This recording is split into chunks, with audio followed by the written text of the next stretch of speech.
Alors, on a pas mal de nouveautés sur Tiny Pages aujourd'hui, et la première, c'est les timers, les comptes à rebours. Donc, vous êtes dans l'éditeur, là par exemple, je suis sur une page de vente pour cultiver les cactus générés par ChatGPT.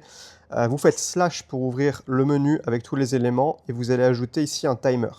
Donc là, on a un timer, on peut choisir une date donc pour la fin du compte à rebours, très utile si vous faites une promo sur une formation avec un tarif spécial, ou si vous fermez les portes de votre programme, peu importe.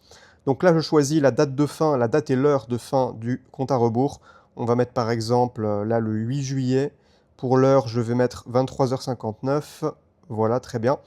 Donc là, il reste 6 jours, 11 heures, 24 minutes et 30 secondes. Je peux aussi choisir ce qui se passe une fois que le temps est écoulé. Là, par exemple, une fois le temps écoulé, masquer et ne rien faire. Je peux aussi rediriger vers une autre page. Donc là, je sélectionne une autre de mes pages. Ou je peux rediriger vers une URL externe si je veux rediriger ailleurs, peu importe. Ça, c'est comme vous voulez. Je précise que là, le timer, je peux le déplacer et vous verrez que voilà, il y a la couleur de marque derrière les chiffres, donc ça fait un petit encadré sympa. Ce qu'on va faire maintenant, c'est qu'on va publier cette page et il y a une autre nouveauté ici. Donc là, dans les paramètres SEO, si vous activez la petite toggle ici, vous avez titre SEO et description SEO.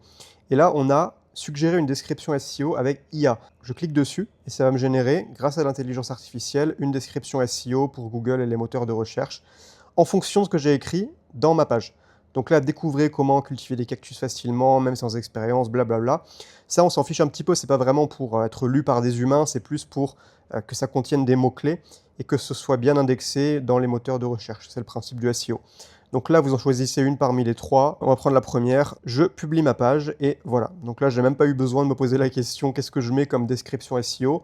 J'appuie littéralement sur un bouton et ça me l'a rempli tout seul. Troisième grosse nouveauté d'aujourd'hui, ça se passe au niveau des espaces membres. Donc là, on est dans l'espace membre de ma formation Newsletter Express, qui est un petit cours que j'avais lancé il y a quelques mois sur comment écrire des newsletters avec l'IA. Ce qu'on a ajouté dans l'espace membre, ça nous avait beaucoup été demandé, c'est la possibilité maintenant de marquer les leçons des formations comme complétées. Vous voyez là en haut à droite, vous avez la petite coche compléter la leçon.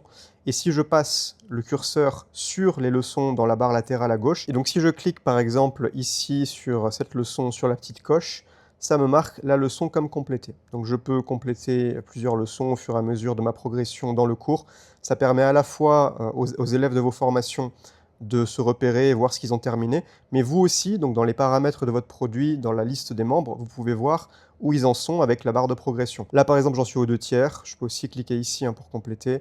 Là, j'en suis à la moitié. Et si là, dans mon dashboard student, je reviens dans la liste des produits, vous voyez que là, je suis à 50%. Donc là, on a un espace membre à la fois très simple et fonctionnel pour les élèves de vos formations et de vos programmes. Si vous voulez tester Tiny Pages gratuitement, je vous mets le lien dans la description de cette vidéo. Vous n'avez même pas besoin de mettre la carte. Vous pouvez créer votre compte et déjà publier votre site et commencer à créer des pages.